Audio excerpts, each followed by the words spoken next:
चलिए तो good evening everyone. फिर से अपने करंट टॉपिक को आगे बढ़ाते हैं। तो इस चैप्टर में हम लोग काफ़ी आगे तक आ चुके हैं और चैप्टर का नाम है chemical coordination integration.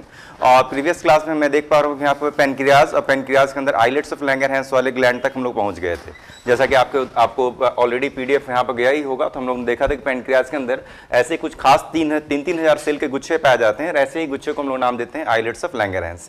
Langerhans scientist रहे होंगे जिन्होंने इसके बारे में जानकारी दी होगी, इसलिए उन्हीं के नाम पर इसका नाम इस तरीके से पड़ गया। अब सपोज कीजिए मैंने ऑलरेडी बता दिया कि इसमें से किसी भी एक आइलेट ऑफ लैंगरहैंस जिसमें ओवरऑल 3,000 के आसपास सेल होते हैं, जब आप इसे बाहर निकालोगे तो इसमें 3,000 के आसपास सेल है, लेकिन उनकी वेराइटीज होते हैं टोटल 4 तरीके के। तो ऑलरेडी यहाँ पर लिखा गया था अल्फा सेल है, बीटा सेल है, गामा सेल है, डेल्टा सेल है। और लास्ट वाले दोनों सेल्स इनकी मात्रा तो काफी नगण्य होती है और डिफ्यूज्ड होते हैं। दैट मींस चारों तरफ थोड़े थोड़े फैले हुए रहते हैं। और जो गामा सेल्स होते हैं इनको हम लोग प्रीकर्सर सेल्स भी कहते हैं। दैट मींस जब भी अल्फा सेल या बीटा सेल की मौत होती है या डेल्टा सेल की भी मौत होती है तो ये लगभग स्टेम सेल्स की कैटेगरी में है। और अल्फा सेल या बीटा सेल या डेल्टा सेल जिनकी मौत होती है उनको रिप्लेस करके इनके जगह पर नए सेल को ऐड करते हैं। नतीजा आगे जाकर अल्फा सेल, बीटा सेल या डेल्टा सेल की संख्या में जनरली परिवर्तन यानी कमी नहीं आनी चाहिए, क्योंकि अगर कमी आ गई अल्फा सेल, बीटा सेल या डेल्टा सेल की संख्या में अगर कमी आ जाएगी तो ऑब्वियसली डिसऑर्डर की तरफ हम लोग चले जाएंगे, क्योंकि हार्मोन्स में तब कमी आने लगेगी और हार्मोन्स की कमी का हम लोग शिकार हो जाएंगे। तो देखिए गामा सेल्स का इंपॉर्टेंस तो काफी ज्यादा यहाँ पर देखने को मिलता है, ऑलरेडी मैं बता ही चुका था। तो डेल्टा सेल यहां से भी एक हार्मोन आता है, नाम था सोमैटोस्टेटिन। इसके बारे में आपको रिकैप कर देता हूं, ध्यान रखिएगा। एंटीरियर पिट्यूटरी को कंट्रोल करने के लिए हाइपोथैलेमस से खास हार्मोन भेजता था, नाम था GHIF, growth hormone inhibiting factor, और उसका भी नाम सोमैटोस्टेटिन हुआ करता था। इसलिए क्वेश्चन काफी फिक्स है, फेमस क्वेश्चन है कि सोमैटोस्टेटिन कहां से आते हैं। तो हाइपोथैलेमस से भी GHIF मतलब सोमैटोस्टेटिन आते हैं, साथ साथ यहां से भी सोमैटोस्टेटिन आते हैं। इसका काम ये होता है कि अल्फा सेल या बीटा सेल से आने वाले जो हार्मोन्स हैं जिनको हम लोग ग्लूकागोन या इंसुलिन के नाम से जानते हैं, इनको वो बैलेंस करते हैं या इनको सप्रेस करके रखते हैं, जिससे कि बेवजह इन दोनों की बहुत ज्यादा सिक्रेशंस ना हो। तो इन दोनों के फंक्शंस तो लगभग इतने ही आपसे पूछे जाएंगे, इससे ज्यादा पूछेगा नहीं, क्योंकि काफी कॉम्प्लिकेटेड है। इतना तो होता नहीं होगा, मेडिकल साइंस बहुत वास्ट होता है।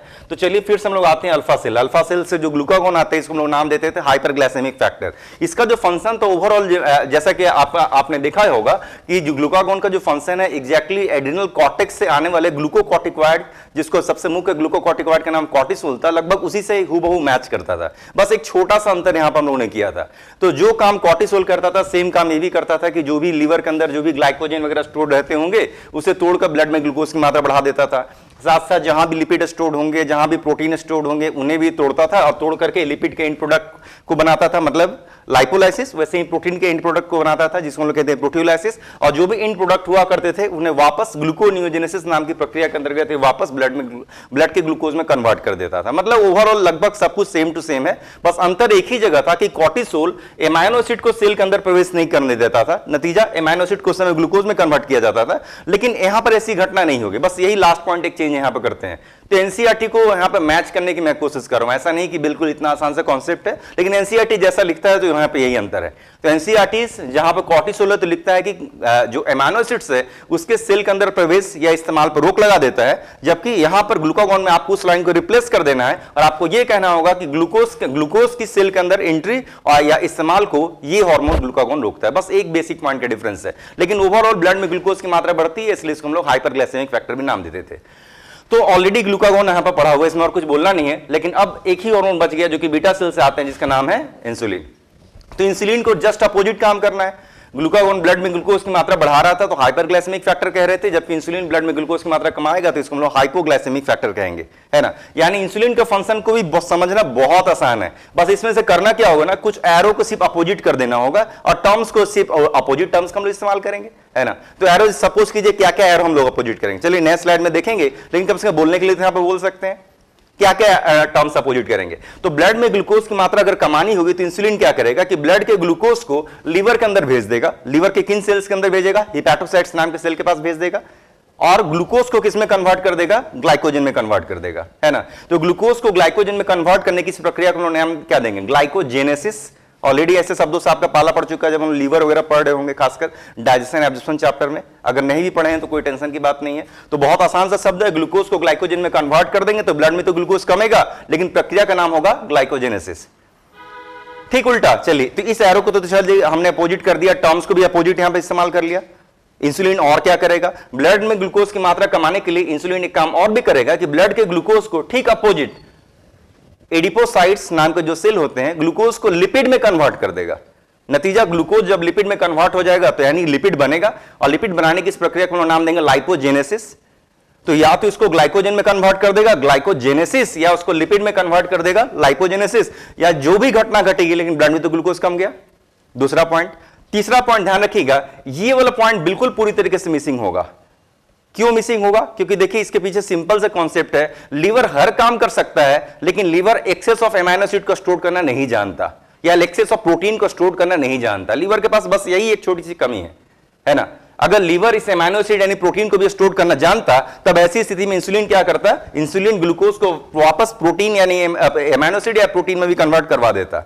लेकिन ये प्रोसेसिंग शरीर के पास है ही नहीं, लीवर के पास ये क्वालिटी है ही नहीं। यानी ये वाली जो लाइन है ना, ये पूरी तरीके से हम हटा देंगे इंसुलिन में। और ठीक अपोजिट ग्लूकागॉन क्या करता था, ग्लूकागॉन सेल के अंदर ग्लूकोज को प्रवेश करने नहीं देता था, लेकिन इंसुलिन क्या करेगा, फिर से सेल के अंदर ग्लूकोज को प्रवेश करने देगा। यानी सेल के अंदर अगर ग्लूकोज प्रवेश करेगा, दैट मींस फिर से तो ब्लड में ग्लूकोज की मात्रा कमेगी। यानी लगभग सब कुछ सेम है, यहां पर है, अपोजिट एरो हम लोग कर देंगे, कुछ टर्म्स अपोजिट कर देंगे, लेकिन ये वाली पॉइंट यहां पर पूरी तरीके से हम लोग मिस कर देंगे, इसलिए दिक्कत नहीं होना चाहिए।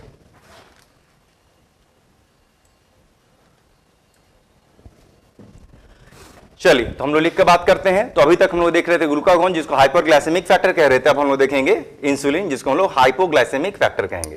तो लिख के ही बात कर लेते हैं सीधे हम लोग तेजी से। इंसुलिन, इसको हम लोग हाइपोग्लाइसेमिक फैक्टर कहेंगे, यानी ब्लड में ग्लूकोज की मात्रा कमाना इसका एम होगा। चलिए कमा लेते हैं तेजी से हम लोग। मान लिया कि ब्लड वेसल है, मान लिया ब्लड वेसल है, इस ब्लड वेसल में ग्लूकोज की मात्रा हम लोग को रिड्यूस करना है, कमाना है। ग्लूकोज की मात्रा कम जानी चाहिए। तो ग्लूकोज की मात्रा कमाने के लिए क्या क्या इस्तेमाल होगा, तो पहले कुछ सेल का नाम लिख लेते हैं, है ना। एक खास तरीके का सेल, उस सेल का नाम क्या होता है, हिपैटोसाइट्स। लीवर के सेल को हम लोग हिपैटोसाइट्स भी कहते हैं। तो लिख सकते हैं हिपैटोसाइट्स ऑफ लीवर, ठीक है, हिपैटोसाइट्स ऑफ लीवर। दूसरा इंपॉर्टेंट सेल जस्ट हम लोग सुने थे, जो लिपिड स्टोर करना जानता है, उसे हम लोग क्या कहते हैं, एडिपोसाइट्स, है ना। एडिपोसाइट्स, एडिपोसाइट्स कहां पाए जाते हैं, तो एडिपोसाइट्स लीवर में भी पाए जाते हैं, एंड एल्सवेयर, शरीर में बिल्कुल हर तरफ भरे हुए हैं। हर तरफ जो लिपिड स्टोर करने वाले सेल हैं, हर जगह भरे पड़े हैं। तो दूसरी तरफ मैंने इसका भी नाम यहां पे लिख लिया, है ना। तो वापस क्या होगा, तो ब्लड के ग्लूकोज को, ब्लड के इस ग्लूकोज को कमाने के लिए क्या किया जाएगा, ब्लड के इस ग्लूकोज को कहां भेज दिया गया, लीवर के हिपैटोसाइट्स में भेज दिया गया। किस रूप में कन्वर्ट करने के लिए, ग्लाइकोजेन के रूप में कन्वर्ट करने के लिए भेज दिया गया। नतीजा लीवर के अंदर ग्लाइकोजेन को बना दिया गया। वैसे ही ब्लड के इस ग्लूकोज को क्या किया गया, ब्लड के इस ग्लूकोज को एडिपोसाइट्स के अंदर भेज दिया गया, जो भी फैट स्टोर करना जानते हैं, और एडिपोसाइट्स के अंदर भेज करके ग्लूकोज को किसमें कन्वर्ट करवा दिया गया, लिपिड के रूप में देखिए कन्वर्ट करा दिया गया, है ना। यानी ग्लूकोज से ग्लाइकोजेन या ग्लूकोज से लिपिड आखिर क्यों परिवर्तित किया गया, पहली तो वजह होगी, इसमें कोई शक नहीं। चलिए, ब्लड में कमाना था तो नतीजा उसे लीवर के सेल में भेज दिया गया या एडिपोसाइट्स नाम के सेल के अंदर भेज दिया गया। नतीजा ब्लड में ग्लूकोज तो कम गया, लेकिन पर्पस क्या था, क्या ग्लूकोज को इसी रूप में हिपैटोसाइट्स में या इसी रूप में एडिपोसाइट्स में स्टोर नहीं किया जा सकता था, वो शायद किया जा सकता था, है ना। लेकिन होता क्या है ना कि ग्लूकोज थोड़ा ज्यादा जगह घेरता है। नतीजा एक ऐसी मैकेनिज्म अपनाना था या कुछ ऐसे चीजों में कन्वर्ट उसे करना काफी आवश्यक था जो कि कम जगह घेरे। ध्यान रखिएगा, ग्लूकोज की तुलना में ग्लाइकोजेन कम जगह घेरता है, लेकिन ग्लूकोज की तुलना में लिपिड बहुत ही कम जगह घेरता है। नतीजा शरीर को डिसाइड करना होगा, यानी लीवर को ही डिसाइड करना होगा कि करना क्या है। अगर लीवर को लगता है कि जिस ग्लूकोज की अभी तो जरूरत नहीं है, लेकिन कुछ दिनों के बाद ही तत्काल आवश्यकता पड़ेगी, तो लीवर क्या करेगा, उस ग्लूकोज को ग्लाइकोजेन में कन्वर्ट करना ज्यादा बेहतर पसंद करेगा। लेकिन अगर लीवर को महसूस होता है कि नहीं, इस ग्लूकोज की काफी लंबे समय तक फिलहाल आवश्यकता नहीं पड़ने वाली है, तो क्या करेगा, तो सबसे कम जगह कौन घेरता है, लिपिड। नतीजा लीवर ने क्या किया होगा, ग्लूकोज को लिपिड के रूप में कन्वर्ट कर दिया गया होगा, क्योंकि सबसे कम जगह घेरता है और लंबे समय तक प्रिजर्व भी रह जाता है। सिंपल सा स्टेटमेंट है। यानी कि लीवर चाहे तो ग्लूकोज को इसमें कन्वर्ट कर दे, लीवर चाहे तो ग्लूकोज को इसमें कन्वर्ट कर दे, डिपेंड करता है कि कितने दिनों के बाद इसकी आवश्यकता पड़ सकती है, सिंपल। लेकिन ग्लूकोज को इसमें कन्वर्ट करने की प्रक्रिया को क्या नाम देंगे, अभी जस्ट मैंने कहा, इस प्रक्रिया को हम लोग कहते हैं ग्लाइकोजेनेसिस। ग्लाइकोजेन बनाया जा रहा है इसलिए नाम है ग्लाइकोजेनेसिस, और लिपिड बनाया जा रहा है इसलिए प्रोसेस का नाम होगा लाइपोजेनेसिस। लाइपोजेनेसिस। इसलिए सपोज कीजिए अगर एक क्वेश्चन पूछ दे, अगर सिंपल से क्वेश्चन पूछ दे, एक व्यक्ति जरूरत से ज्यादा मोटा होता चला जा रहा है ना। मान लेते हैं कि लिपिड कंज्यूम नहीं करता, एक व्यक्ति ने लिपिड नहीं कंज्यूम करता, डायरेक्टली लिपिड कंज्यूम नहीं करता, फिर भी वो मोटा होता चला जा रहा है। आखिर वो क्या कंज्यूम कर रहा है, सोच कर देखिए, कार्बोहाइड्रेट कंज्यूम कर रहा होगा। अगर जरूरत से ज्यादा वो कार्बोहाइड्रेट कंज्यूम करेगा तो शरीर तो यानी उसका डाइजेशन होगा तो ग्लूकोज बनेगा, और ग्लूकोज अगर बनेगा तो ऑब्वियसली अगर इस ग्लूकोज की बहुत आवश्यकता नहीं तो लीवर क्या करने लगेगा, ग्लूकोज को कन्वर्ट करने लगेगा लिपिड में। और आप तो जानते हो लिपिड दैट मींस अगर शरीर में चर्बी की मात्रा अगर बढ़ेगी तो लोग ऑब्वियसली मोटे होते चले जाते हैं। यानी अगर लोगों को अगर मोटे होने से बचना है तो सिर्फ लिपिड छोड़ने से काम नहीं चलेगा, उनमें मोटापा के सीन देखने को नहीं मिलेंगे। तो ध्यान रखिएगा, एक्सेस ऑफ कार्बोहाइड्रेट की वजह से लोग मोटे हो जाते हैं। अब मोटापा को क्या कहते हैं हम लोग इंग्लिश में, ओबेसिटी भी कहते हैं। तो लोग ओबीज हो जाएंगे, ओबेसिटी के शिकार हो जाएंगे। अगर ऐसा नहीं होना तो आपको कार्बोहाइड्रेट की मात्रा को भी कमाना होगा। तो चलिए ब्लड में ग्लूकोज की मात्रा हम लोगों ने कमा ली। अब सेल के अंदर भी इसको हम लोग क्या करते हैं, ब्लड के ग्लूकोज को और कहां भेज सकते हैं हम लोग, सेल के अंदर। ग्लूकागॉन क्या करता था, सेल के अंदर ग्लूकोज को नहीं जाने देता था, लेकिन ठीक उल्टा ये हार्मोन क्या करेगा, सेल के अंदर ग्लूकोज को जरूर जाने देगा। नतीजा सेल काफी खुश हुआ और सेल के अंदर ग्लूकोज प्रवेश कर गया। और सेल को जैसे ही ग्लूकोज मिलेगा सेल क्या करेगा, उस ग्लूकोज का इस्तेमाल करेगा। क्योंकि सेल, कोई भी शरीर का जो सेल होता है ना, सबसे पहले तो ग्लूकोज यानी कार्बोहाइड्रेट को ही प्रेफरेंस देता है एनर्जी बनाने के लिए। सिंपल सा रूल है। तो सेल के लिए काफी ज्यादा खुशी की बात होगी। तो दैट मींस तीसरा पॉइंट कह सकते हैं कि ग्लूकोज को सेल के अंदर भेजकर सेल के अंदर एनर्जी बनाने की प्रक्रिया में काफी ज्यादा मददगार साबित होगा। तो जो भी है, और इस तरीके से आप देख पा रहे हो कि इंसुलिन को हम लोग हाइपोग्लाइसेमिक फैक्टर क्यों कह रहे हैं। लेकिन चलिए अब हम लोग को डिसऑर्डर के पॉइंट ऑफ व्यू से थोड़ा सोचना होगा। इंसुलिन में इससे ज्यादा कहने की जरूरत नहीं है, डिसऑर्डर के बारे में आते हैं। लेकिन डिसऑर्डर के बारे में सुनने से पहले इस मैकेनिज्म को थोड़ा सा बड़ा कर लेते हैं। इस मैकेनिज्म को हम लोग एक बार और भी पढ़े थे। जनरली मुझे उम्मीद है कि जितने भी फाउंडेशन बैच में आप लोग होंगे सबको ये चैप्टर जरूर हुआ होगा, excretory products and there elimination. जब एक्सक्रीटरी सिस्टम हम लोग पढ़े थे तो ध्यान दीजिए, जब किडनी वगैरह का पूरा स्ट्रक्चर, पूरे फंक्शन वगैरह समाप्त कर लिए होंगे, तब उस समय डायबिटीज इंसिपिडस भी पढ़े थे और डायबिटीज मेलाइटस भी पढ़े थे। मैंने आपको बताया होगा मेटाबॉलिक डिसऑर्डर है, डायबिटीज मेलाइटस एक मेटाबॉलिक डिसऑर्डर, उस चैप्टर में लगभग सभी का हुआ होगा। तो उस पोर्शन को यहां पर फिर से बोलने की जरूरत पड़ गई, फिर से, क्योंकि ग्लूकोज का सेल के अंदर प्रवेश करना इतना आसान काम नहीं। हालांकि प्रवेश करवा रहा है, ये तो हार्मोन का ही काम है, लेकिन आखिर हार्मोन कैसे प्रवेश करा रहा है, इसलिए इस मैकेनिज्म को हम लोग क्या करते हैं, थोड़ा सा और बड़ा बनाते हैं। तो चलिए अगले स्लाइड में चलते हैं, सीधे देखते हैं कि आखिर इंसुलिन ग्लूकोज को सेल के अंदर प्रवेश करवाने के लिए आखिर कर क्या रहा है। चलिए फिर से आते हैं अगले स्लाइड में। ध्यान रखना होगा, एक बार हम लोग पढ़ चुके हैं, दूसरी बार इसको आप सुन रहे हैं। तो चलिए मान लेते हैं कि शरीर का कोई भी सेल है, शरीर का कोई भी सेल है, और शरीर के आगे इस चैप्टर के आखिरी में हम लोग पढ़ेंगे कि कोई भी हार्मोन किस तरीके से काम करता है। आखिरी में आएगा, इसी चैप्टर के आखिरी में आएगा, लेकिन थोड़ा सा उसका हिंट यहां पर फिर से सुनने को मिलेगा। दरअसल हमारे शरीर का कोई भी सेल क्यों ना हो, किसी भी सेल की जो मेम्ब्रेन होती है, किसी भी सेल की जो मेम्ब्रेन होती है, उसके ऊपर इंसुलिन को रिसीव करने वाले रिसेप्टर जरूर होते हैं। ये मान के चलना है, इंसुलिन को रिसीव करने वाला रिसेप्टर हमारे शरीर के किसी भी सेल की मेम्ब्रेन पर जरूर पाए जाते हैं। एक नॉर्मल चीज है ये, लेकिन अगर नहीं पाए जाएंगे तो आगे दिक्कत होने वाली है ना। तो फिलहाल जानकर रखिए कि इंसुलिन को रिसीव करने के रिसेप्टर हमारे शरीर के हर एक सेल के मेम्ब्रेन पर मौजूद है। अब सपोज कीजिए ग्लूकोज कोशिश कर रहा है इस सेल के अंदर प्रवेश करने की। मान लेते हैं कि ग्लूकोज इस सेल के अंदर प्रवेश करने की कोशिश कर रहा है। क्या लगता है, ग्लूकोज सेल के अंदर प्रवेश कर जाएगा? नहीं कर पाएगा। करना क्या होगा ना कि इंसुलिन नाम के हार्मोन को करना यह होगा कि इंसुलिन नाम के हार्मोन को आना होगा। तो चलिए यहां पर लिख लेते हैं हम लोग, इंसुलिन नाम के हार्मोन को आना होगा और उसे अपने रिसेप्टर के ऊपर बैठना होगा। जैसे ही इंसुलिन हार्मोन अपने रिसेप्टर के ऊपर बैठेगा, वही सेल जो ग्लूकोज को अंदर नहीं जाने देता था अब बहुत आसानी से जाने देगा। सिंपल सा कॉन्सेप्ट है। मतलब साफ है कि सेल के अंदर अगर आपको ग्लूकोज को प्रवेश कराना है ना, सेल के अंदर अगर आपको ग्लूकोज को प्रवेश कराना है तो कितनी चीजों की रिक्वायरमेंट है? दो चीजों की आपको रिक्वायरमेंट है यहां पर। पहला तो इंसुलिन नाम को हार्मोन भी होना चाहिए और दूसरा उसको रिसीव करने वाला रिसेप्टर भी होना चाहिए। क्योंकि जैसे ही इंसुलिन नाम का हार्मोन अपने रिसेप्टर के ऊपर बैठेगा, वैसे ही सेम सेल जो ग्लूकोज को अंदर नहीं आने देता था वो जाने देगा और नतीजा सेल काफी खुश होगा। ऑलरेडी हम लोग पढ़ चुके कि ग्लूकोज का सेल इस्तेमाल करेगा, एनर्जी बना लेगा। सिंपल खेल। मतलब रिक्वायरमेंट कितनी है? ग्लूकोज को सेल के अंदर प्रवेश कराने के लिए दो तरीके की रिक्वायरमेंट है। पहली रिक्वायरमेंट किसकी है? पहली रिक्वायरमेंट है कि इंसुलिन नाम का हार्मोन होना चाहिए और दूसरी रिक्वायरमेंट क्या है? दूसरी रिक्वायरमेंट है कि ये रिसेप्टर होना चाहिए। रिसेप्टर होगा तभी तो इंसुलिन इसके ऊपर बैठेगा और सेल ग्लूकोज को अंदर जाने देगा। लेकिन जस्ट इमेजिन अगर इंसुलिन में अगर कुछ दिक्कत आ गई या इंसुलिन की मात्रा में कमी आ गई, मान लेते हैं, या इंसुलिन बिल्कुल नहीं रहा, या दूसरी प्रॉब्लम रिसेप्टर की संख्या में कुछ कमी आ गई या रिसेप्टर बिल्कुल नहीं रहा, या तीसरी प्रॉब्लम हो सकता है दोनों में प्रॉब्लम आ गई हो। यानी तीन प्रोबेबिलिटी है फिलहाल। यानी दुनिया में तीन तरीके के व्यक्ति हो सकते हैं। और ये तो नॉर्मल, अभी तक तो हम लोग जो डिस्कस कर रहे थे नॉर्मल कंडीशन डिस्कस कर रहे थे कि इंसुलिन अपने रिसेप्टर के ऊपर बैठेगा तो सेल के अंदर ग्लूकोज प्रवेश कर जाता है और सेल उसका इस्तेमाल कर लेगा। ये तो नॉर्मल कंडीशन है। तो एबनॉर्मल कंडीशन क्या क्या हो सकते हैं? 3 कंडीशन यहां पे एबनॉर्मल की तरफ इशारा करते हैं। हो सकता है दुनिया के एक ऐसा व्यक्ति हो जिसमें इंसुलिन की कमी हो या इंसुलिन ना हो। एक दूसरा व्यक्ति ऐसा भी हो सकता है जिसमें रिसेप्टर की कमी हो या रिसेप्टर बिल्कुल ना हो।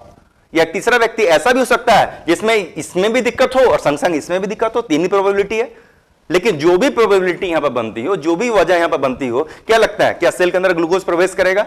नहीं कर पाएगा ना। इसमें दिक्कत आएगी तो भी नहीं प्रवेश कर पाएगा, इसमें दिक्कत आएगी तो भी नहीं प्रवेश कर पाएगा, दोनों में दिक्कत आ गई तो भी प्रवेश नहीं कर पाएगा।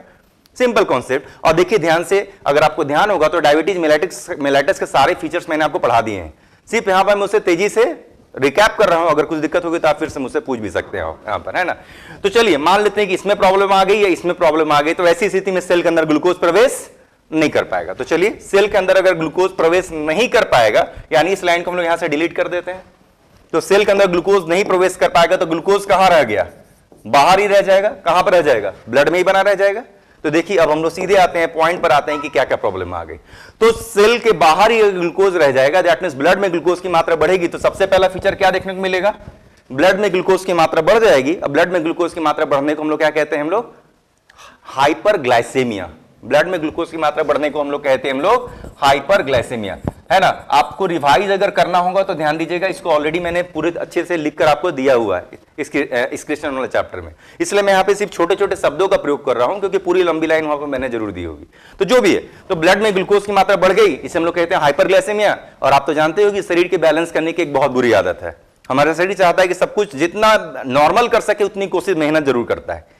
तो ब्लड में ग्लूकोज की मात्रा बढ़ गई तो शरीर क्या करना चाहता है? इसको फिर से कमाना चाहता है। तो ब्लड में बढ़े हुए ग्लूकोज को क्या किया जाएगा? यूरिन से निकालने लगेगा। यानी कुछ देर के बाद यूरिन से भी ग्लूकोज निकलेगा, दैट मींस यूरिन में भी ग्लूकोज की मात्रा बढ़ जाएगी। तो यूरिन से अगर ज्यादा मात्रा में ग्लूकोज निकले, इस प्रॉब्लम को क्या कहते हैं? इसे हम लोग कहते हैं ग्लाइकोज यूरिया। इसे हम लोग कहते हैं ग्लाइकोज यूरिया। तो सेकंड फीचर दिख रहा है ग्लाइकोज यूरिया। प्रशांत, इस रिसेप्टर को हम लोग ट्रांसपोर्टर वगैरह बिल्कुल नहीं कहते, है ना। आएगा, जस्ट कीप पेशेंस। तो पहला तो मैंने कहा कि ब्लड में ग्लूकोज की मात्रा बढ़ गई, हाइपरग्लाइसेमिया, नतीजा यूरिन से ग्लूकोज को निकाला जाएगा, तो इसे हम लोग कहते हैं ग्लाइकोज यूरिया। 2 फीचर तो हो गए। अब सिंपल एक छोटा सा कॉन्सेप्ट ध्यान रखिएगा, जब यानी सेल के अंदर ग्लूकोज तो नहीं प्रवेश कर रहा, सेल तो अब ग्लूकोज का इस्तेमाल करके एनर्जी नहीं बना पाएगा। और रूल कहता है कि अगर कार्बोहाइड्रेट का इस्तेमाल करके अगर एनर्जी नहीं बना पाता है, तब सेल किसको प्रेफरेंस देता है? फैट को प्रेफरेंस देता है। नतीजा अब इस सेल के अंदर कौन प्रवेश करेगा? क्योंकि सेल अपनी जान तो नहीं दे देगा ना, क्योंकि इसको तो अब एनर्जी बना नहीं पा रहा। और एनर्जी जब ग्लूकोज का इस्तेमाल करके जब एनर्जी नहीं बना पाएगा, तो सेल प्रेफरेंस देता है किसको? देता है फैट को, यानी लिपिड को प्रेफरेंस देता है एनर्जी बनाने के लिए। और जैसे ही लिपिड को प्रेफरेंस देता है एनर्जी बनाने के लिए, बिल्कुल बना लेगा, इसमें कोई शक नहीं कि लिपिड का इस्तेमाल करके एनर्जी एटीपी जरूर बन जाएगा। लेकिन साथ साथ मैंने आपको यह कहा होगा कि इसके अंदर कई सारे एसिड्स भी बन जाएंगे, जैसे एसिटोएसिटिक बन जाएगा, अल्फा ब्यूटारिक एसिड बन जाएंगे, है ना, कीटोइक एसिड भी होता है वो भी बन जाएगा, बहुत सारे एसिड्स बनेंगे। इन सारे के सारे एसिड के जो मिक्सचर होते हैं उसको कॉमन एक ही शब्द में हम लोग कहते हैं, हम लोग कीटोन बॉडीज, है ना। यानी कि लिपिड का इस्तेमाल करके सेल ने एटीपी बना लिया, एनर्जी बना लिया, उसकी जान तो बच गई, लेकिन साथ साथ क्या प्रोड्यूस हो गया? एसिड्स के मिक्सचर प्रोड्यूस हो गए। और एसिड्स के मिक्सचर सेल के लिए क्या थे? हानिकारक थे। और सारे के सारे एसिड के मिक्सचर को हम लोग कहते हैं हम लोग कीटोन बॉडीज। अब क्या लगता है, सेल ऐसे एसिड्स को जिसको मिलाकर हम लोग कीटोन बॉडीज कहते हैं, क्या इसको सेल अपने अंदर रखना चाहेगा? कतई नहीं। ये तो इसके लिए जहरीला चीज है, सेल की मौत हो जाएगी इसकी वजह से। एनर्जी बन गया, जान तो बच जाएगी, लेकिन इसके बनने की वजह से मौत हो जाएगी। नतीजा सेल क्या करेगा? तत्काल प्रभाव से कीटोन बॉडीज को बाहर फेंक देगा। यानी ब्लड में इस बार किसकी मात्रा बढ़ गई? कीटोन बॉडीज की मात्रा बढ़ गई। और ब्लड में कीटोन बॉडीज की मात्रा बढ़ने को हम लोग कहते हैं हम लोग कीटोनेमिया। यानी अगला फीचर होगा कि ब्लड में कीटोन बॉडीज की मात्रा बढ़ेगी, इसको हम लोग कहते हैं कीटोनेमिया। कीटोनेमिया। फिर से रूल वही, ब्लड किसी भी चीज को ज्यादा मात्रा में अपने पास नहीं रहने देता। यानी अब इस कीटोन बॉडी जो कि ब्लड में बढ़े हुए हैं, इसको यूरिन से निकाला जाएगा। इस फीचर को हम लोग कहते हैं हम लोग कीटोन यूरिया। यानी अगला फीचर आएगा कीटोन यूरिया। अगला फीचर आएगा कीटोन यूरिया। तो कीटोन बॉडीज तो ब्लड से निकलने लगे, यूरिन के जरिए बाहर निकलने लगे। चलिए, यानी कि हर समय शरीर के अंदर 4 घटना घट रही है। ब्लड में ग्लूकोज बढ़ गया, नतीजा यूरिन से निकाला जा रहा है। फिर ब्लड में कीटोन बॉडीज बढ़ गया, नतीजा यूरिन से निकाला जा रहा है। हर समय तो 4 घटना घट रही है। लेकिन जस्ट इमेजिन कि अगर 24 घंटे अगर ये घटना चलती रह जाए, तो शरीर कितना, किसी भी काम को करने की एक हद होती है, एक लिमिट होती है। कोई भी व्यक्ति थक जाता है, तो क्या सेल नहीं थक जाएगा? भाई 24 घंटा ग्लूकोज बढ़ रहा है, फिर ग्लूकोज फेंक रहे हैं, पूरा शरीर थक जाएगा इससे, है ना। फिर कीटोन बॉडीज बढ़ रहे हैं, फिर कीटोन बॉडीज को फेंक रहे हैं। किसी भी चीज की एक लिमिट होती है, क्योंकि 24 घंटा घटना घट रही है। नतीजा क्या होगा, शरीर कितनी भी कोशिश कर ले कीटोन बॉडीज को यूरिन से फेंकने की, कितनी भी कोशिश कर ले, बावजूद इसके शरीर में कीटोन बॉडीज की मात्रा क्या होगी, बढ़ने लगेगी, है ना। तो शरीर में कीटोन बॉडीज की मात्रा बढ़ने की इस घटना को क्या कहते हैं, इसको हम लोग कहते हैं कीटोएसिडोसिस ऑफ ब्लड। यानी कि ब्लड में कीटोन बॉडीज की मात्रा बढ़ने की वजह से ब्लड क्या होने लगेगा, एसिडिक होने लगेगा। अब ब्लड के एसिडिक होने की, क्योंकि एसिड से कीटोन बॉडी एसिड है, तो ब्लड में कीटोन बॉडीज की मात्रा बढ़ने की वजह से ब्लड क्या होने लगेगा, एसिडिक होने लगेगा। इसे हम लोग कहते हैं कीटोएसिडोसिस ऑफ ब्लड। तो अगला फीचर देखने को मिलेगा हम लोग को ketoacidosis of blood, ketoacidosis of blood, ये फीचर देखने को मिला, ये फीचर देखने को मिला। अब शरीर परेशान हो गया कि भाई कितना कीटोन बॉडीज, अब तो ब्लड में एसिड बढ़ने लगे, कितने भी फेंकने की कोशिश करो लेकिन ब्लड में एसिड एसिड एसिड एसिड दिन भर 24 घंटे बढ़ता चला जा रहा है। तो शरीर अब कुछ दूसरा दिमाग लगाएगा। शरीर क्या दिमाग लगाएगा, अब हाइपोथैलेमस जो है ना ब्रेन का, वो एक्टिवेट हो जाएगा। हाइपोथैलेमस, क्योंकि आप तो जानते हो अगर ब्लड में कीटोन बॉडीज की मात्रा बढ़ी हुई है तो क्या हाइपोथैलेमस को जानकारी होगी ना, क्यों, क्योंकि हाइपोथैलेमस के पास भी आखिर ब्लड जाता है ना, ब्लड सप्लाई तो हाइपोथैलेमस को है। नतीजा हाइपोथैलेमस को जरूर जानकारी होगी कि अरे कीटोन बॉडीज की मात्रा ब्लड में बढ़ी हुई है। नतीजा हाइपोथैलेमस का वो वाला सेंटर याद कीजिए, मैंने आपको पढ़ाया होगा कि हाइपोथैलेमस के पास भूख लगाने के भी सेंटर थे, प्यास लगाने के भी सेंटर थे ना। तो हाइपोथैलेमस के पास जो प्यास लगाने वाले सेंटर, जिनको हम लोग थर्स्ट सेंटर कहते थे, वो क्या होंगे, एक्टिवेट हो गए। यानी अब व्यक्ति को पानी पीने की बहुत इच्छा होगी। चलिए देखते हैं क्या होगा। यानी व्यक्ति अब पानी बहुत पिएगा, पानी बहुत पीने को हम लोग क्या कहते हैं, हम लोग पॉलीडिप्सिया। यानी अगला फीचर देखने को मिलेगा कि व्यक्ति पानी खूब पिएगा, इसे हम लोग कहते हैं पॉलीडिप्सिया। अब आपको यह लग रहा होगा कि आखिर पॉलीडिप्सिया होने से क्या फायदा, आखिर पानी पीने से क्या फायदा। देखिए पानी पीने से फायदा होने वाला है, क्योंकि अब व्यक्ति जब पानी ज्यादा पिएगा तो पानी एलिमेंट्री कैनाल में ज्यादा प्रवेश करेगा। एलिमेंट्री कैनाल से जब पानी क्रॉस करेगा तो पानी का क्या होगा, एब्जॉर्प्शन होगा। अब पानी एब्जॉर्ब होगा कहां जाएगा, ब्लड में जाएगा। नतीजा ब्लड क्या होने लगेगा, डाइल्यूट। अब ब्लड डाइल्यूट होने लगेगा। आप तो जानते हो अगर आप एसिड को डाइल्यूट कॉन्सेंट्रेट, अगर एसिड को आप डाइल्यूट करोगे तो आखिर तो डाइल्यूट, उसकी तो एसिडिटी में कमी आएगी ना। तो सेम खेल है, क्योंकि ब्लड एसिडिक हो रहा था तो व्यक्ति ने पानी ज्यादा पी लिया, तो व्यक्ति ने पानी ज्यादा पिया तो ब्लड डाइल्यूट होने लगा। अब ब्लड डाइल्यूट होने लगा तो एसिडिटी पर लगाम जरूर लगी होगी। लेकिन दूसरी प्रॉब्लम आ गई, ब्लड में पानी की मात्रा बढ़ गई, यानी ब्लड का वॉल्यूम बढ़ गया। तो अगली प्रॉब्लम को हम लोग क्या कहेंगे, हम लोग कहेंगे हाइपर वॉल्यूमिया ऑफ ब्लड। यानी अगला फीचर देखने को मिलने लगा आपको hypervolaemia of blood, hypervolaemia of blood, यानी ब्लड का वॉल्यूम बढ़ने लगा। लीजिए एक नई प्रॉब्लम आ गई, अभी तो पानी पीकर हम लोग एसिड को डाइल्यूट कर रहे थे, डाइल्यूट तो हुआ होगा लेकिन ब्लड ही डाइल्यूट होने लगा, ब्लड के वॉल्यूम बढ़ने लगा। लीजिए अब शरीर इसको नियंत्रित करना चाहेगा। तो हाइपर वॉल्यूमिया ऑफ ब्लड को नियंत्रित करने का तरीका क्या है, व्यक्ति अब यूरिन भी ज्यादा जाएगा। यूरिन अगर पास आउट ज्यादा होगा तभी तो वाटर शरीर से निकलेगा, यानी अब व्यक्ति यूरिन ज्यादा जाएगा। इस घटना को कहते हैं हम लोग पॉलीयूरिया। यानी अगला फीचर देखने को मिला पॉलीयूरिया। तो क्या जो बीमारी हम लोग फिलहाल देख रहे हैं, क्या उसमें व्यक्ति को प्यास ज्यादा लग रही है, बिल्कुल। क्या व्यक्ति की यूरिनेशन ज्यादा हो रहे हैं, बिल्कुल हो रहे हैं, दिख रहा है। तो अब इतने सारे चीज, जस्ट इमेजिन, इतने सारे चीज व्यक्ति के शरीर में 24 घंटे चल रहे हैं। ब्लड में ग्लूकोज बढ़ा, यूरिन से ग्लूकोज निकाला, ब्लड में कीटोन बॉडीज बढ़ा, यूरिन से कीटोन बॉडीज निकाला, ब्लड एसिडिक होने लगा, नतीजा व्यक्ति पानी ज्यादा पीने लगा, नतीजा व्यक्ति यूरिन ज्यादा करने लगा, है ना, और ब्लड का वॉल्यूम बढ़ गया। ये सारी घटनाएं जस्ट इमेजिन 24 घंटा यहां पर चल रही हैं। इतने जितने भी यहां पर पॉइंट लिखे गए, इसमें सबसे खतरनाक पॉइंट कौन सा है, नंबर 5, कीटोएसिडोसिस ऑफ ब्लड। शरीर कितनी भी कोशिश कर ले, ब्लड की एसिडिटी थोड़ी बहुत कंट्रोल भले हो सकती है, 100% ब्लड को एसिडिक होने से बचाया नहीं जा सकता, क्योंकि आप जानते हो ब्लड का पीएच कितना होता है, 7.4। ब्लड को तो स्लाइटली अल्कलाइन रहना है, लेकिन ब्लड यहां पे एसिडिक होने लग रहा है। तो सबसे खतरनाक फीचर इसमें नंबर 5 ही है। इसमें सबसे ज्यादा खतरनाक फीचर, एकदम अलार्मिंग सिग्नल है, कीटोएसिडोसिस ऑफ ब्लड। ब्लड का पीएच एल्कलाइन की जगह एसिडिटी की तरफ नजर आ रहा है, और नतीजा ब्लड के एसिडिक होने की वजह से शरीर के बहुत सारे स्ट्रक्चर्स और ऑर्गन्स डैमेज होने लगेंगे। चलिए क्या क्या डैमेज होंगे, व्यक्ति का किडनी, खुद नेफ्रॉन। देखिए एसिड जब सोचिए नेफ्रॉन के पास जाएगा फिल्ट्रेशन होने से, तो क्या नेफ्रॉन जलेगा नहीं, जल जाएगा ना। एसिड से तो कोई भी चीज बर्न होता है, जलता है। नतीजा नेफ्रॉन जलने लगेंगे, यानी नेफ्रॉन डैमेज होने लगेंगे। इसे हम लोग क्या कहेंगे, इस बीमारी को हम लोग कहते हैं डायबिटिक नेफ्रोपैथी। नेफ्रॉन डैमेज हो गए। तो देखिए इसकी वजह से एक फीचर क्या देखने को मिला, इसकी वजह से फीचर देखने को मिला हम लोग को डायबिटिक नेफ्रोपैथी, व्यक्ति के नेफ्रॉन डैमेज होने लगे। ये लीजिए कितनी बड़ी परेशानी। यानी आप छोटे शब्दों में कह सकते हो कि व्यक्ति का किडनी डैमेज हो रहा है यहां पर। इसी एसिडिटी की वजह से और क्या डैमेज होगा, न्यूरॉन भी डैमेज होने लगेंगे, क्योंकि न्यूरॉन भी जलने लगेंगे। इसे हम लोग कहते हैं डायबिटिक न्यूरोपैथी, न्यूरॉन डैमेज होंगे। तो अगला फीचर दिखेगा डायबिटिक न्यूरोपैथी, तो न्यूरोपैथी लिख दिया, डायबिटिक न्यूरोपैथी यहां पर लिख दिया, है ना। और क्या क्या जलेगा, बहुत कुछ जलेगा, न्यूरॉन जल रहे हैं ना। तो क्या रेटिना में जो रॉड्स एंड कोन्स थे वो भी तो न्यूरॉन है, वो भी तो जरूर डैमेज होंगे। तो रेटिना यानी कि रेटिना डैमेज होगा, और रेटिना डैमेज होने को कहते हैं डायबिटिक रेटिनोपैथी।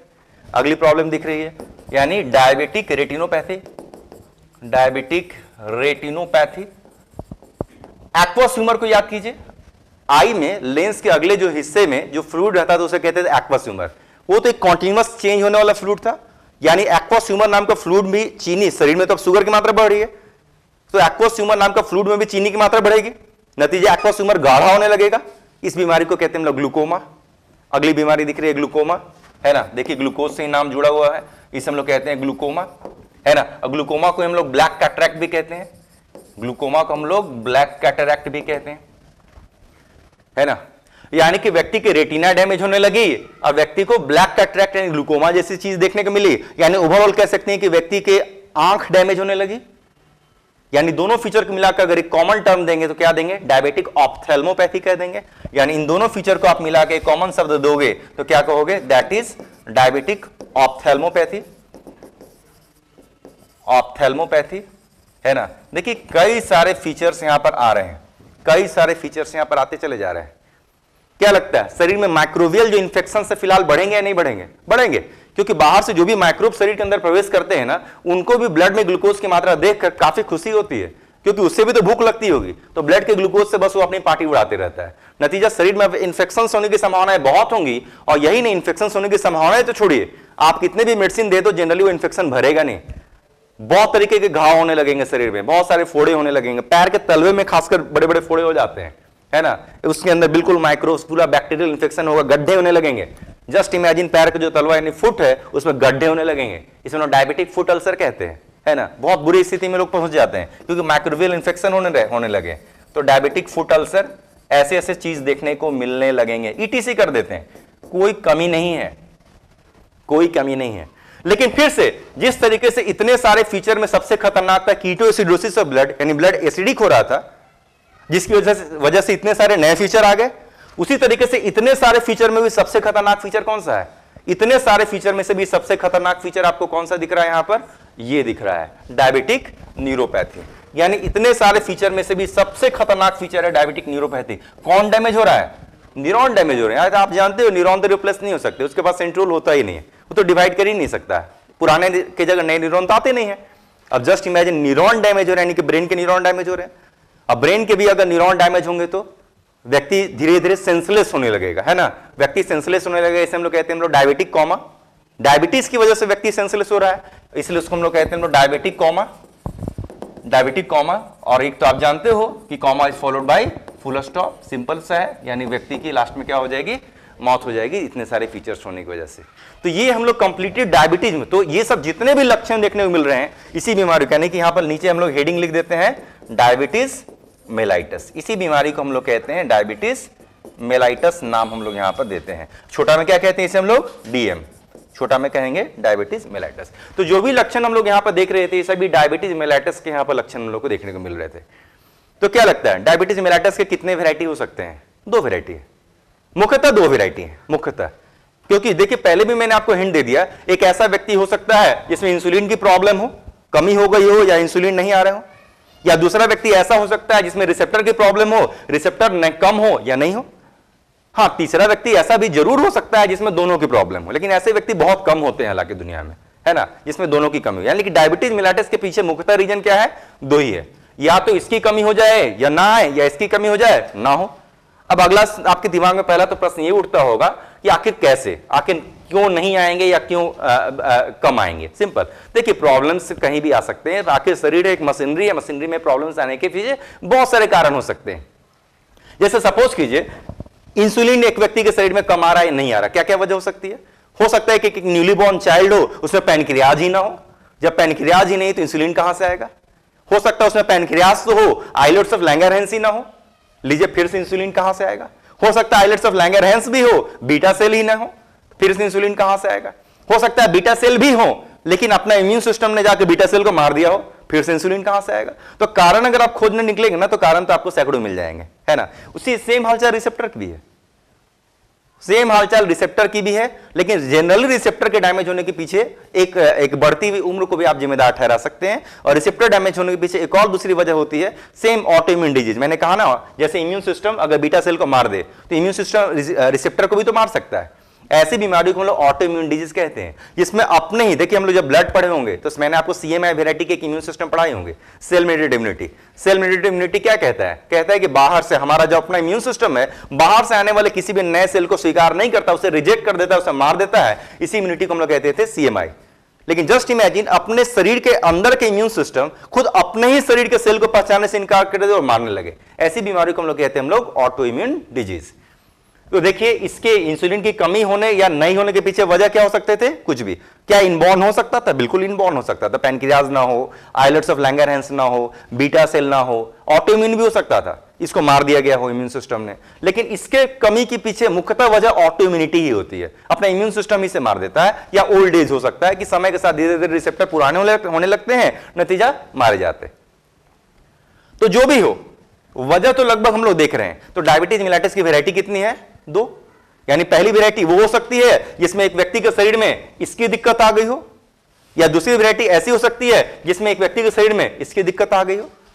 चलिए नामकरण पर आते हैं। अगर एक व्यक्ति के शरीर में इसकी दिक्कत आ गई तो इस डायबिटीज को हम लोग कहते हैं टाइप 1 डायबिटीज मेलिटस। और अगर एक व्यक्ति के शरीर में इसकी दिक्कत आ गई तो इसे हम लोग नाम देते हैं टाइप 2 डायबिटीज मेलिटस। ये तो कॉमन नाम हो गया ना, टाइप 1, टाइप 2। अब थोड़ा स्पेशल नाम पर आते हैं।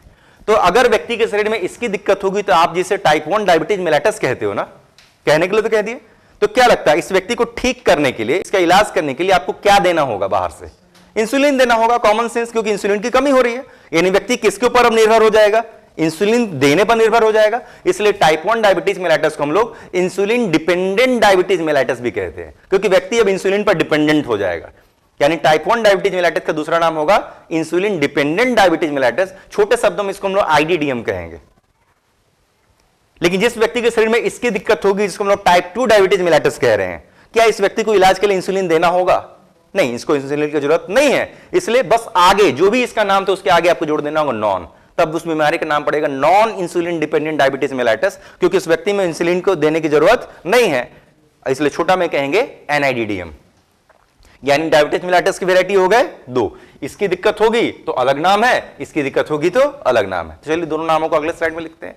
तो इसकी दिक्कत होगी तो डायबिटीज मेलिटस की जो वैरायटी ऑलरेडी मैंने अभी नामकरण यहां पर कर ही दिया, उसको हम लोग क्या कहेंगे? उसको हम लोग कहेंगे टाइप 1 डायबिटीज मेलिटस। इसी का दूसरा नाम होगा इंसुलिन डिपेंडेंट डायबिटीज मेलिटस। मैं छोटे शब्दों में ही लिख रहा हूं, लेकिन पूरा नाम ध्यान रखिएगा।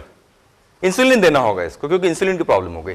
और ठीक उल्टा, अगर रिसेप्टर की प्रॉब्लम होगी तो आपको होगी उससे टाइप 2 डायबिटीज मेलिटस, और इसको हम लोग दूसरे भाषा में कहेंगे non insulin dependent diabetes mellitus, NIDDM आप इसे कह रहे हो। अब कंपेयर करना है, दोनों में कंपेयर करना है, आपके ही लेवल पर कंपेयर करना है, बहुत हायर साइंस में नहीं जाएंगे हम लोग। तो सबसे पहला पॉइंट यहाँ पर क्या कह सकते हैं? सबसे पहला पॉइंट क्या कह सकते हैं?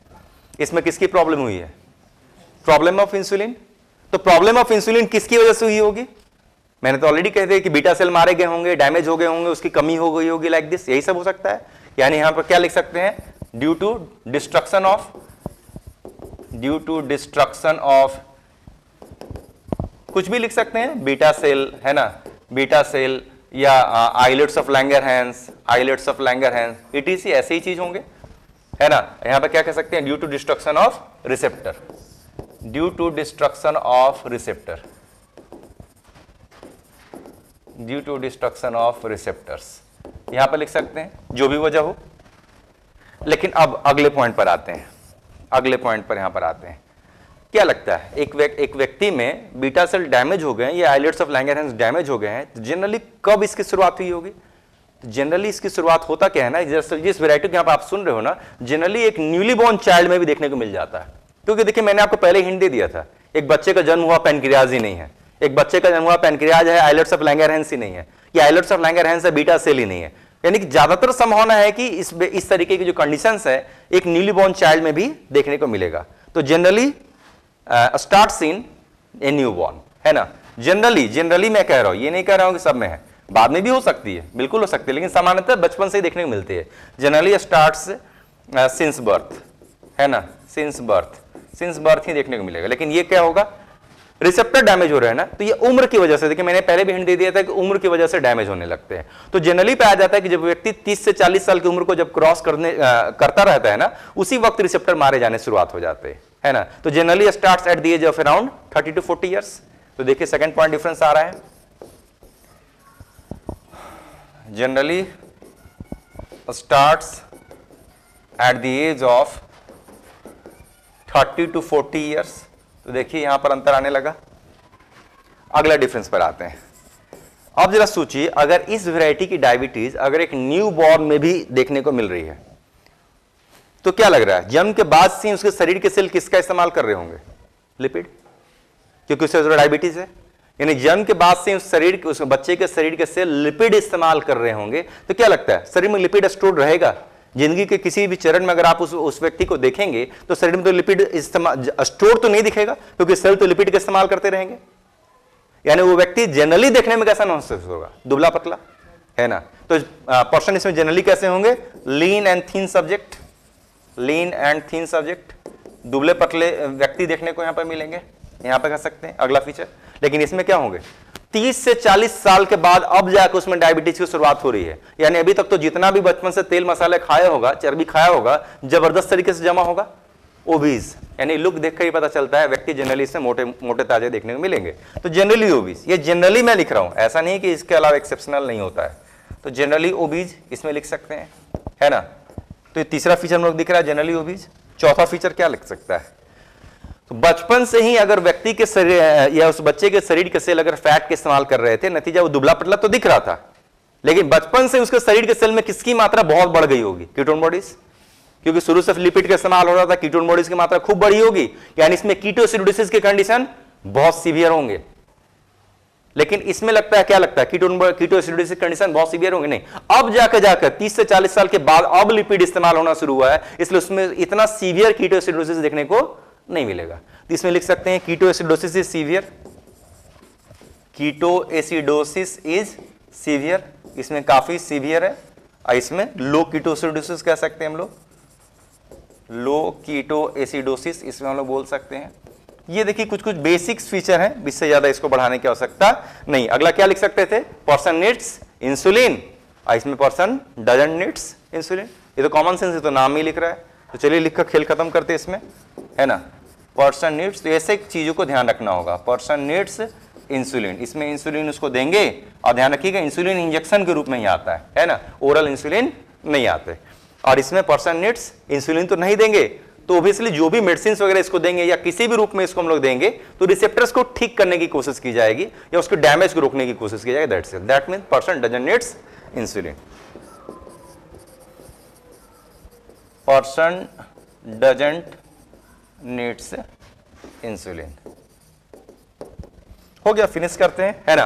तो लगभग 4 या 5 बेसिक फीचर्स यहां पर देखने को मिल रहे हैं। डायबिटीज न्यूबॉर्न बेबी में हो सकता है, ऑलरेडी से वो मैंने समझा दिया, है ना। हो नहीं सकता है, हो चुका है, यहाँ तो हम लोग करा भी चुके पेशेंट को बहुत बुरे तरीके से, है ना। मनाते रहिए कि लोगों बीमारी होते रहिए, आपके धंधा चलते रहे आपका। आगे बढ़ते हैं हम लोग। तो डायबिटीज मेलाइटस लगभग हम लोगों को हो गया। तो क्या क्या हम लोग समाप्त कर चुके, लगभग हम लोग आइलेट्स ऑफ लैंगरहैंस पूरा समाप्त कर चुके, है ना।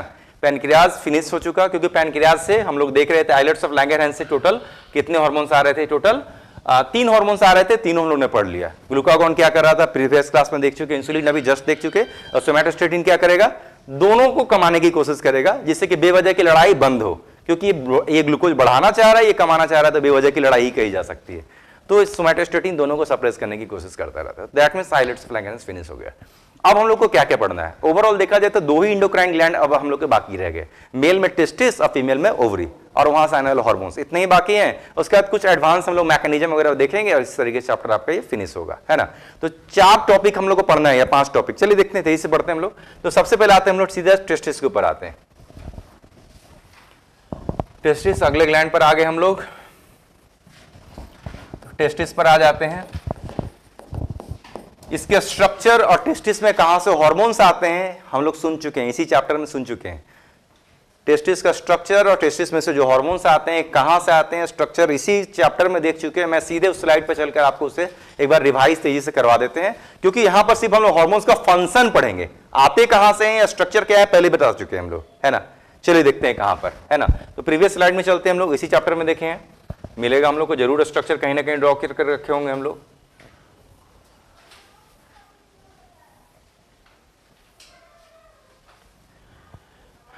दिख गया। चलिए यहां पर जब हम लोग एंटीरियर पिट्यूटरी पढ़ रहे थे ना, तभी उसके स्ट्रक्चर मैंने आपको ड्रॉ करके बताया होगा। तो टेस्टिस, उसकी संख्या ए पेयर है, दैट मींस टोटल संख्या 2 है। टेस्टिस के अंदर जाकर आपको देखेंगे तो क्या दिखते थे, ऐसे पार्टीशंस दिखते थे, इनको लोग टेस्टिकुलर सेप्टा कहते थे। सेप्टा की वजह से अंदर जो स्पेस बनता था, इन स्पेस को लोग लोब्यूल्स कहते थे, जिनकी संख्या 250 होती है। इन्हीं हर एक टेस्टिकुलर लोब्यूल्स में क्या होते हैं, 2 से 3 हाईली कॉइल्ड डक्ट हुआ करते थे, जिनका नाम था सेमनीफेरस ट्यूब्यूल। इन्हीं सेमनीफेरस ट्यूब्यूल के बीच के स्पेस को हम लोग इंटरस्टिशियल स्पेस कहा करते थे। और इसी इंटरस्टिशियल स्पेस में कुछ सेल के गुच्छे देखने को मिलते थे, जिनको हम लोग लिडिक सेल्स नाम दिया करते थे। इसी चीज को देखिए, अगले स्लाइड में चलते हैं हम लोग, यानी इसका नाम है सेमनीफेरस ट्यूब्यूल और बीच के सेल के गुच्छे को हम लोग लिडिक सेल्स नाम देते हैं। तो अगले स्लाइड में आते हैं, देखिए सेम चीज यहां दिख रहा है। तो पूरा सेमनीफेरस ट्यूब्यूल मैंने ड्रॉ कर दिया था। सेमनीफेरस ट्यूब्यूल के बाहर में देखिए लिडिक सेल्स आपको देखने को मिल रहे थे। इस पूरे थ्योरी को आप जरा याद कर लीजिए, लगभग पढ़ा हुआ है। तो यहां पर एफएसएच एलएच को लेकर पढ़ रहे थे ना, एलएच को हम लोग ह्यूमन मेल में क्या कहते हैं, हम लोग आईसीएसएच कहते हैं। तो आईसीएसएच इंटरस्टिशियल सेल स्टिमुलेटिंग हार्मोन ने इन्हीं लिडिक सेल्स के ऊपर काम किया। नतीजा यहां से मिक्सचर ऑफ हार्मोन्स आए थे, जिसका नाम था एंड्रोजन, और सबसे मुख्य एंड्रोजन का नाम था टेस्टोस्टेरोन। इसी को तो पढ़ने जा रहे हैं ना अभी हम लोग, जो नया स्लाइड लिए हैं इसी हार्मोन को तो हम लोग पढ़ने जा रहे हैं। तो यानी इस हार्मोन का सारा फीचर अभी हम लोग पढ़ेंगे। लेकिन इमेजिन कीजिए कि इस हार्मोन ने जब इस जगह को मैंने समझाया था, तो इस जगह पर क्या कंट्रोल किया था, बस यहां से लेकर यहां तक की प्रोसेसिंग को कंट्रोल किया था। ये एंड्रोजन फिर अंदर चला गया था, अंदर जाकर कई सारी घटनाएं घटी थी, लेकिन ओवरऑल देखने को मिले थे ऐसे सेल जिनको आप मेल जर्म सेल या स्पर्मेटोगोनिया कहते हैं, ये लास्टली मियोसिस करते थे। मियोसिस करके ऐसे कुछ राउंडेड सेल्स का निर्माण करते थे। ऐसे ही राउंडेड सेल्स को हम लोग ये स्पर्मेटिड्स कहा करते थे। यानी मेल जर्म सेल या स्पर्मेटोगोनिया से स्पर्मेटिड्स बनने की किसी कहानी को हम लोग नाम दिया करते थे स्पर्मेटोजेनेसिस। और ये पूरी घटनाक्रम कौन कराता था, तो ये एंड्रोजन ही जाकर कराता था, जो कि सेमनीफेरस ट्यूब्यूल के अंदर पहुंच जाता था। यानी एंड्रोजेंस यानी टेस्टोस्टेरोन के फंक्शन में एक लाइन हम लोग जरूर जोड़ते हुए नजर आएंगे, इट कंट्रोल्स स्पर्मेटोजेनेसिस। लेकिन क्या वाकई जो एंड्रोजेंस यानी टेस्टोस्टेरोन है, क्या वाकई सिर्फ यही एकमात्र फंक्शन को कंट्रोल करता है, स्पर्मेटोजेनेसिस? नहीं, और भी कई सारे फंक्शंस होते होंगे। So it is just one of those. तो हम लोग क्या करेंगे, अभी जिस स्लाइड पर हम लोग पढ़ने जा रहे हैं ना, मैं वहां पर इस एंड्रोजन एंड टेस्टोस्टेरोन के ओवरऑल 5 फंक्शन लिखूंगा, और उस 5 फंक्शन में एक फंक्शन ये भी होगा कि स्पर्मेटोजेनेसिस को कंट्रोल करता है। लेकिन आखिर बाकी के 4 फंक्शन क्या है, इसको चलिए तेजी से हम लोग देख लेते हैं कि बाकी के 4 फंक्शन क्या है। चलिए बाकी के 4 फंक्शन देख लेते हैं क्या है ओवरऑल। तो 5 फंक्शन हम लोग देखने जा रहे हैं।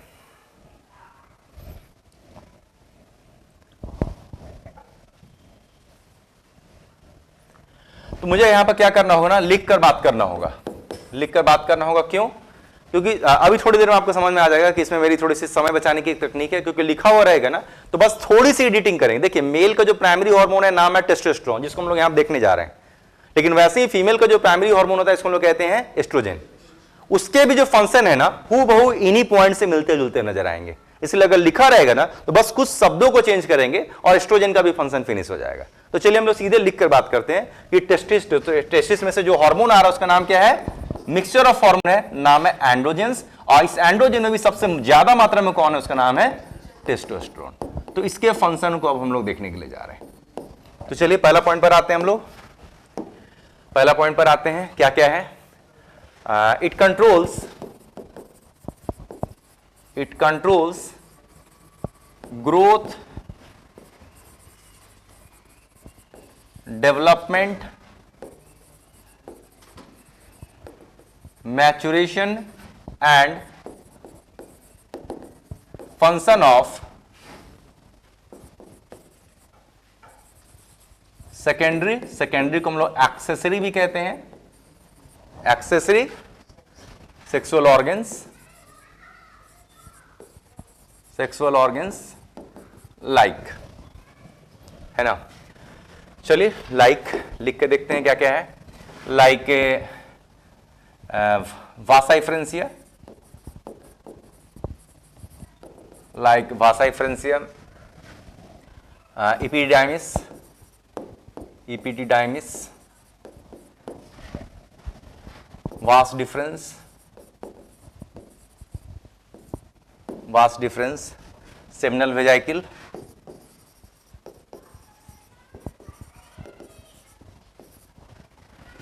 ejaculatory duct,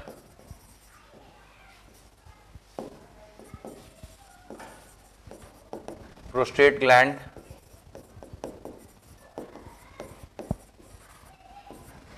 Cowper's gland,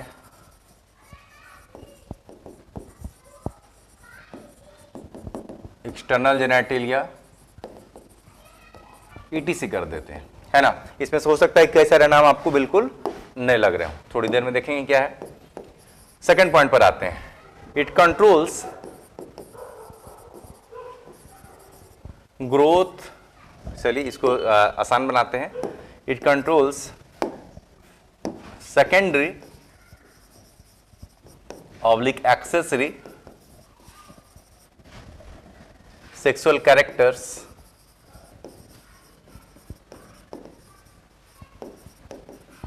like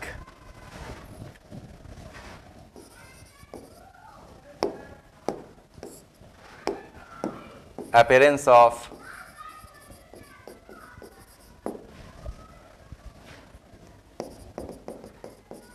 axial pubic and facial hairs,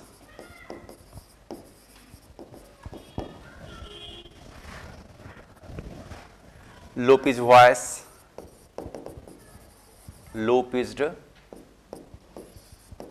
voice, aggressiveness, broadening of shoulder,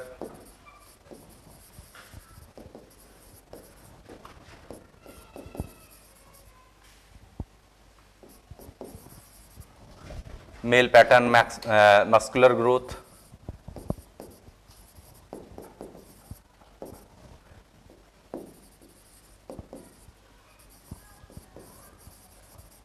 ETC। तीसरा पॉइंट, इट कंट्रोल्स सेकेंडरी, इसी को एक्सेसरी भी कहते हैं, sexual behaviour,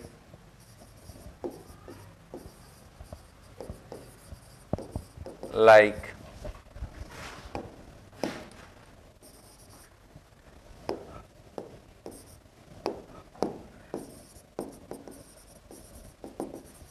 attraction towards opposite sex called libido, ये NCERT का वर्ड है। It controls spermatogenesis, अभी जस्ट हम लोग देख रहे थे, it controls spermatogenesis. Last point, produces anabolic effect, upon carbohydrate and protein metabolism।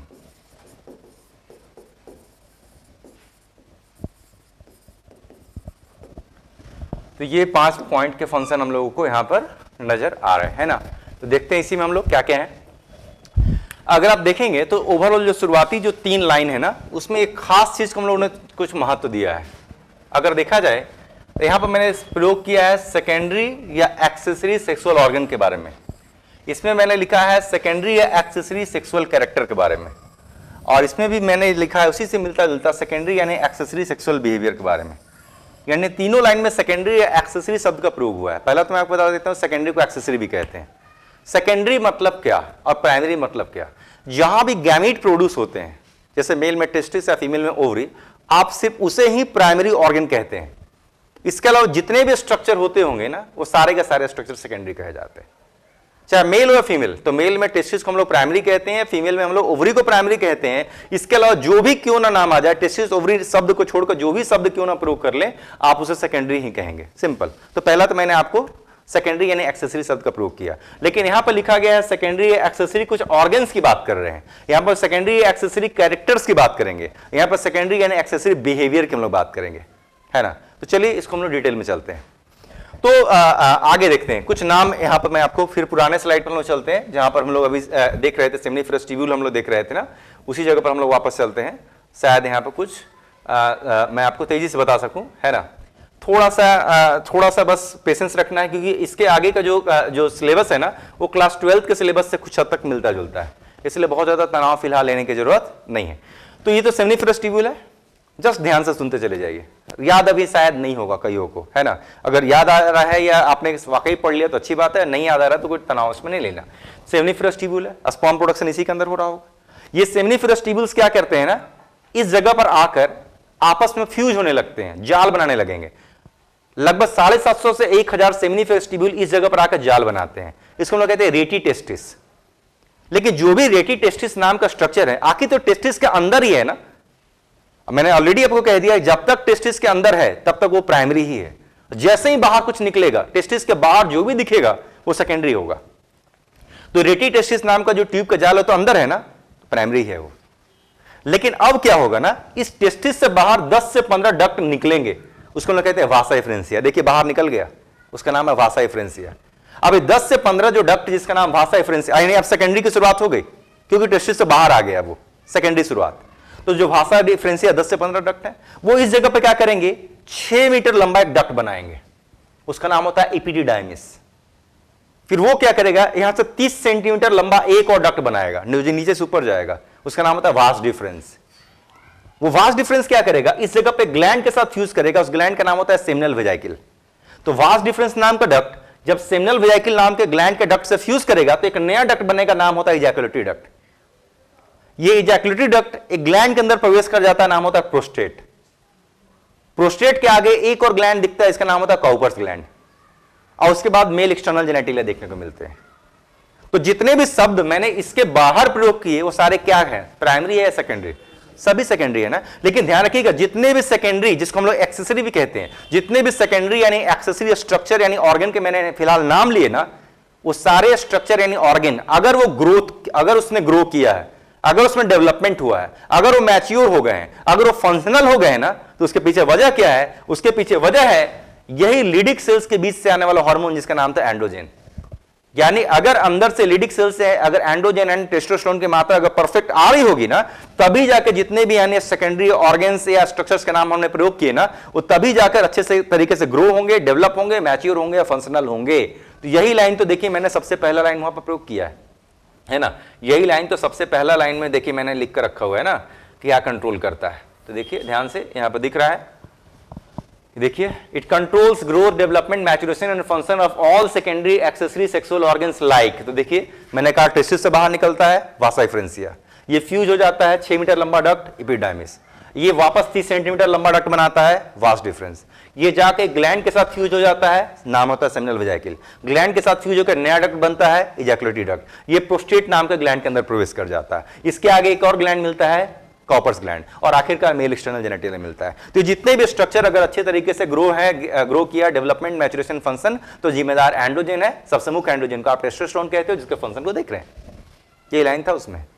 लेकिन यही हार्मोन और क्या करता है, ये सेकेंडरी सेक्सुअल कैरेक्टर्स को भी तय करता है और सेकेंडरी सेक्सुअल बिहेवियर को भी तय करता है। कैरेक्टर का मतलब क्या है, बिहेवियर का मतलब क्या, वो बाहरी फीचर जिसकी वजह से मेल या फीमेल की पहचान होती है उसे हम लोग कहते हैं कैरेक्टर, और जो दिमागी सोच हो सकती है उसे हम लोग कहते हैं बिहेवियर।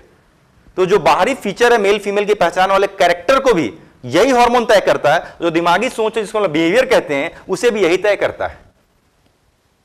यानी फिजिकल अपीयरेंस के लिए भी यह हार्मोन जिम्मेदार है और मेंटल थॉट के लिए भी यही हार्मोन जिम्मेदार है। तो फिजिकल अपीयरेंस के लिए हम लोग शब्द प्रयोग कर रहे हैं कैरेक्टर्स, और मेंटल जो थिंकिंग के लिए शब्द हम लोग प्रयोग कर रहे हैं बिहेवियर। तो चलिए देखते हैं क्या क्या है। मेल की आखिर पहचान किन किन बाहरी चीजों से होती है। तो मेल की पहचान होती है क्या चीज, मेल में एक्सियल, प्यूबिक और फेशियल हेयर्स देखने को मिलते हैं। और क्या देखने, मेल के वॉइस को हम लोग लो पिच्ड वॉइस भी कहते हैं। मेल में सामान्यतः एग्रेसिवनेस देखने को मिलते हैं, मेल के कंधे जनरली चौड़े होते हैं, है ना। अब मेल में जो मस्कुलर ग्रोथ होते हैं काफी जबरदस्त तरीके से कुछ ज्यादा ही कहीं कहीं नजर आते हैं, इसको मेल पैटर्न मस्कुलर ग्रोथ कहते हैं। तो मेल की पहचान है ना, तो मेल की पहचान के जितने भी फीचर्स हैं उसके पीछे कौन जिम्मेदार है? एंड्रोजेंस एंड टेस्टोस्टेरोन ही जिम्मेदार है।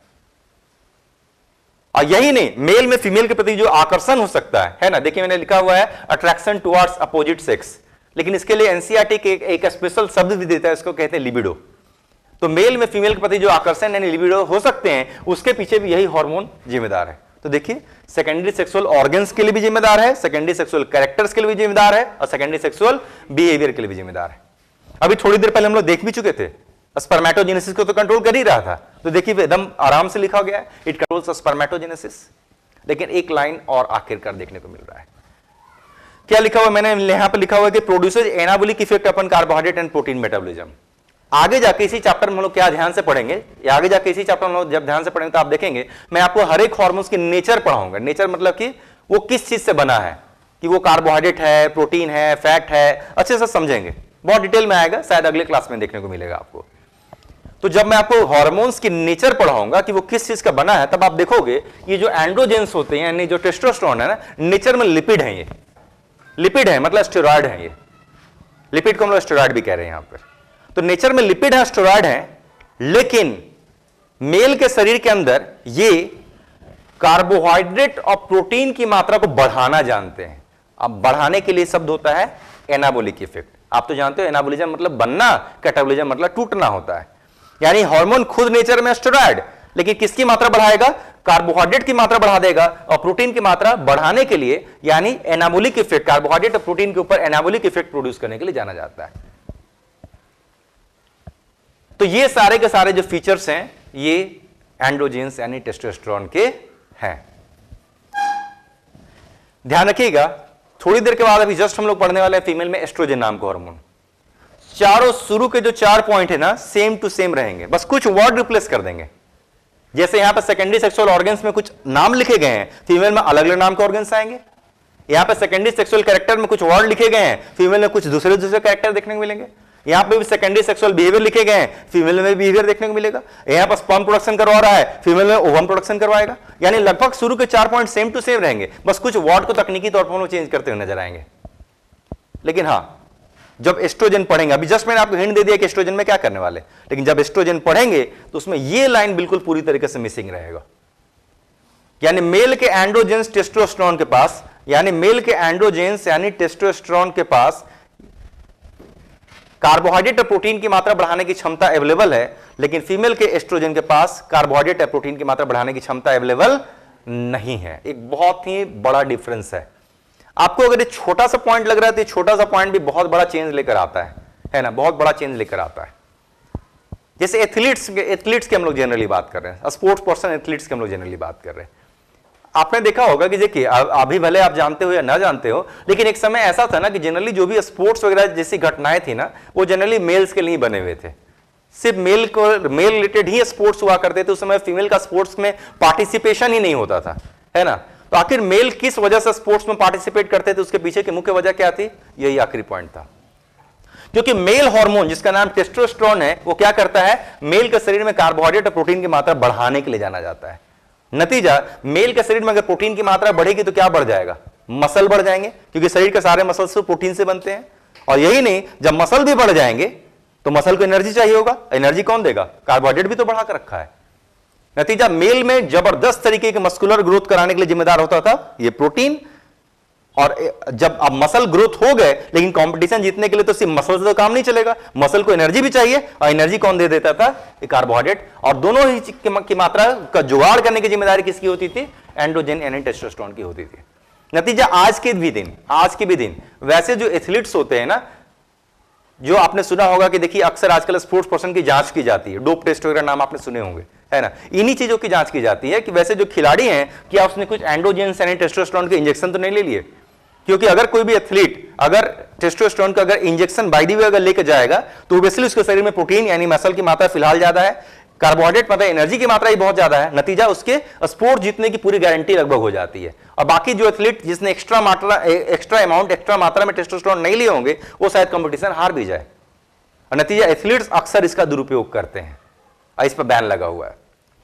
तो फिर से अगला प्रश्न ये उठता है, तो अगर फीमेल, लेकिन अब तो दूसरी दुनिया में हम लोग रह रहे हैं, अब तो सिर्फ मेल के साथ साथ फीमेल के भी स्पोर्ट्स यहाँ पर भरे पड़े हैं, यानी फीमेल एथलीट्स भी देखने को मिलते हैं। तो अगर फीमेल एथलीट्स हैं, अब मान लेते हैं उसे भी अपने शरीर में प्रोटीन की मात्रा बढ़ानी हो या कार्बोहाइड्रेट की मात्रा बढ़ानी हो, तो क्या फीमेल का एस्ट्रोजन नाम का हार्मोन उसकी मदद कर रहा है? यहां पर तो मदद नहीं कर रहा। तो फीमेल एथलीट को अगर दुरुपयोग करने की इच्छा अगर पैदा हो गई तो उसे किस इंजेक्शन का इस्तेमाल करना होगा? इस्तेमाल तो टेस्टोस्टेरोन का करना पड़ेगा। नतीजा अक्सर फीमेल जो एथलीट्स होती हैं वो भी मेल के हार्मोन जिसको एंड्रोजेंस यानी टेस्टोस्टेरोन कहते हैं इसका प्रयोग कर डालती हैं। नतीजा फीमेल्स में भी मेल लाइक पैटर्न्स देखने को मिल जाते हैं, है ना। तो ये भी बैंड है, लेकिन अक्सर लोग इसका दुरुपयोग करते नजर आते हैं एथलीट्स। तो इसके इसी गुण की वजह से इसका दुरुपयोग होता है। चाहे मेल करते हो तो चलिए, मेल में तो मेल हार्मोन है लेकिन उसने एडिशनली इसको बढ़ाने की कोशिश की, लेकिन फीमेल में मेल हार्मोन प्रयोग करने की वजह से देखिए उसके सेक्सुअल पैटर्न तक चेंज होने लगते हैं, यानी फीमेल में मेल लाइक प्रॉपर्टीज भी अपेयर होने लगते हैं। कंपटीशन जीतने की संभावना भले बढ़ जाए, लेकिन देखिए सेक्स चेंज तक की नौबत आ जाती है due to this hormonal imbalance. ये बिल्कुल पूरी तरीके से प्रतिबंधित है, तो इसी प्रॉपर्टी की वजह से प्रतिबंधित है ये। तो चलिए अब हम लोग सीधे आते हैं, हम लोग फीमेल को ओवरी पर जंप करते हैं। तो मेल में जितना बोलना था, टेस्टिस एंड्रोजेंस को जितना बोलना था उतना हम लोगों ने बोल दिया। अब सीधे आते हैं फीमेल के ओवरी के ऊपर आते हैं। फिर से वापस पुराने स्लाइड पर चलते हैं, क्योंकि फीमेल के ओवरी का भी स्ट्रक्चर लगभग हम लोग पढ़ चुके थे। फीमेल में ओवरी का भी स्ट्रक्चर उसी के आसपास हम लोग पढ़ चुके थे, तो उसको फिर से एक बार देख लेते हैं। क्योंकि ओवरी से ओवरऑल कितने हार्मोन्स आने वाले हैं? 3। तो मेल के टेस्टिस से तो सिर्फ एक ही हार्मोन आएगा, एक हार्मोन नहीं, मिक्सचर ऑफ हार्मोन है, नाम है एंड्रोजन। सबसे मुख्य का नाम था टेस्टोस्टेरोन। लेकिन फीमेल के ओवरी से अलग अलग परिस्थितियों में अलग अलग हार्मोन आते हैं। फिर से याद दिलाते हैं, सेम एफएसएच एलएच के एक्शन हम लोग फीमेल के ओवरी के ऊपर भी देखने को मिलता था। देखिए मैंने नाम पहले बताया होगा क्या क्या आएंगे। तो जब तक इसके अंदर फॉलिकल डेवलप होता है, यानी जब तक इसके अंदर ओवम बनाने की कोशिश की जाती है, एस्ट्रोजन नाम का हार्मोन आता है। पहला हार्मोन हो गया एस्ट्रोजन आता है।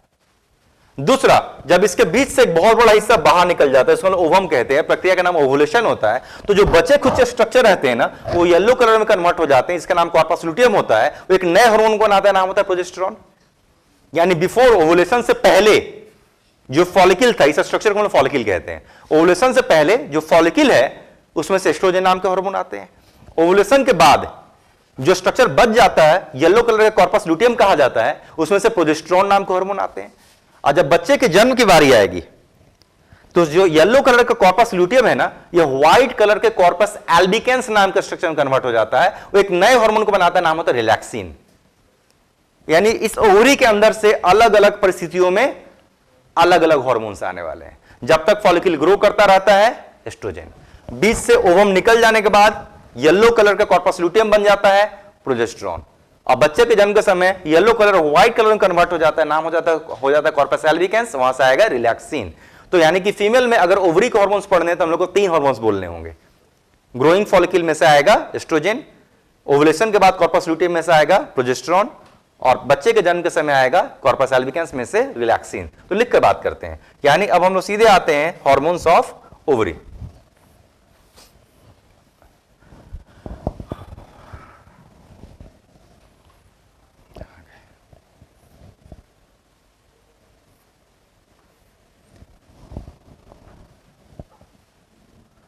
तो हार्मोन्स ऑफ ओवरी,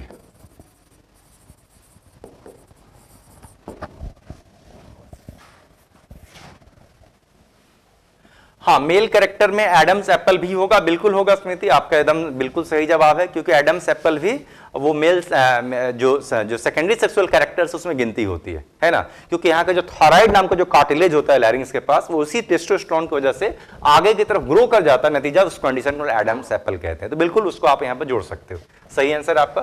तो हार्मोन्स ऑफ ओवरी, 3 नाम आ रहे हैं। पहला बिफोर ओवुलेशन क्या आने वाला है? एस्ट्रोजन आने वाला है ना। कहां से आने वाला है? From growing follicle, from growing follicle आने वाला है। दूसरा आफ्टर ओवुलेशन, आफ्टर ओवुलेशन अब आने वाला है प्रोजेस्टेरॉन, प्रोजेस्टेरॉन आने वाला है। लेकिन अब जो स्ट्रक्चर का नाम पड़ गया होगा कॉर्पस ल्यूटियम, कॉर्पस ल्यूटियम, इसका कलर होता है येलो। ड्यूरिंग पार्चुरेशन, पार्चुरेशन मतलब होता है child birth, during parturition, parturition मतलब चाइल्ड बर्थ। तो पार्चुरेशन के समय क्या आएगा, अब आएगा रिलैक्सिन, अब आएगा रिलैक्सिन। अब उस स्ट्रक्चर का नाम पड़ चुका है कॉर्पस एल्बिकेंस, कॉर्पस एल्बिकेंस, ये व्हाइट कलर का दिखता है। लेकिन इस नाम को जरा ध्यान रखिएगा, जो एस्ट्रोजन नाम का हार्मोन आ रहा है ना, ये भी मिक्सचर ऑफ हार्मोन है। जैसे मेल में मिक्सचर ऑफ हार्मोन्स को हम लोग कहते थे एंड्रोजन, और सबसे मुख्य का नाम था टेस्टोस्टेरोन, वैसे ही फीमेल में मिक्सचर ऑफ हार्मोन का नाम है एस्ट्रोजन, और सबसे मुख्य का नाम होता है बीटा एस्ट्राडियोल, बीटा एस्ट्राडियोल।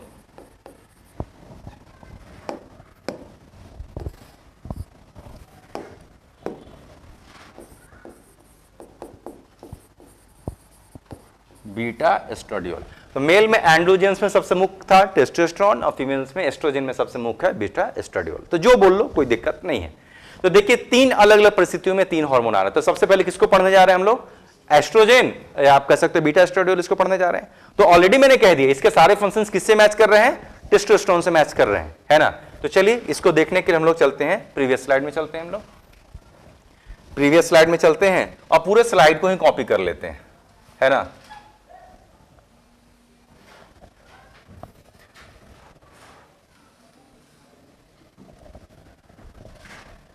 पूरे स्लाइड को ही कॉपी करके ले चलते हैं हम लोग, सीधा अगले पेज में आ जाते हैं और सेम को अब हम लोग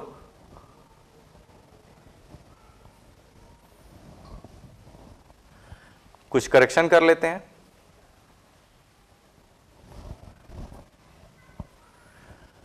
कहां कहां करेक्शन कर लीजिए, अब तो इरेज ही नहीं होगा, अब तो इरेज का ऑप्शन ही गायब कर दिया। मुझे शॉर्टकट दिखना था या लॉन्ग कट हो गया। ठीक है, चलिए मेरे ख्याल से मैं बोल देता हूं, आप लोग तो खुद भी लिख लेते हो, है ना, तो हटा ही देते हैं। चलिए चाहे एक काम करते हैं, कुछ कट कुट कर देते हैं, है ना, ज्यादा अच्छा रहेगा। चलिए नहीं लिख पाएंगे, कोई मिटा नहीं सकते, तो अब हम लोग पढ़ने जा रहे हैं। देखते हैं कहीं कुछ शॉर्टकट आ जाए। अब हम लोग ये नहीं पढ़ रहे, है ना, ये नहीं पढ़ रहे। यहां पर देखिए ऑर्गन्स के नाम चेंज होने वाले हैं। देखिए सिंपल है, समय बचा रहे हैं। अब तक तो आप लोग काफी चतुर हो ही चुके हैं। व्हाइट से डिलीट हो जाएगा मार्कर्स, इससे नहीं कलर्ड हो जाएगा, कुछ अंतर नहीं आएगा। देखो नहीं होता है, हाइलाइटर में जल्दी नहीं होता, इरेजर में व्हाइट से डिलीट हो जाएगा, लेकिन कितना इरेज करेंगे, इससे परेशान हो जाएंगे। इरेजर में व्हाइट से डिलीट होगा, कैसे करेंगे? शायद लग रहा मार्कर में हो रहा है क्या, मिटाते मिटाते परेशान हो जाएंगे। नहीं, चलिए ठीक है, दिमाग लगाइएगा। जिसको मैंने ग्रीन कर दिया उसको मिटा रहे हैं, खत्म हो गया खेल। जिसको ग्रीन मैंने कर दिया मतलब उसको यहां पर नहीं जोड़ना है ना। तो थोड़ा दिमाग लगाकर हम लोग कर लेते हैं, थोड़ा दिमाग लगाकर कर रहे हैं हम लोग।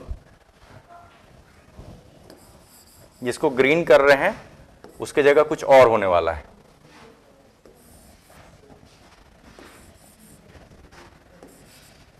ठीक है, जिसको ग्रीन कर रहे हैं बस उसके जगह कुछ और होने वाला है।